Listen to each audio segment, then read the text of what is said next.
استهدفت القوة الصاروخية في القوات المسلحة اليمنية بعون الله تعالى قاعدة نيفاتيم الجوية التابعة للعدو الإسرائيلي في منطقة النقب جنوبية فلسطين المحتلة، وذلك بصاروخ باليستي فرط صوتي نوع فلسطين 2،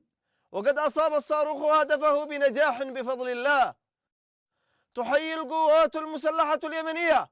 بكل فخر واعتزاز الخروج الشعبي الحاشد في صنعاء وفي مختلف المحافظات والمديريات دعما وإسنادا للشعب الفلسطيني، وتؤكد لكافة أبناء الشعب اليمني العظيم أنها مستمرة في تأدية وتنفيذ واجباتها الدينية والأخلاقية والإنسانية بالمزيد من العمليات العسكرية ضد العدو الإسرائيلي حتى وقف العدوان على غزة ورفع الحصار عنها.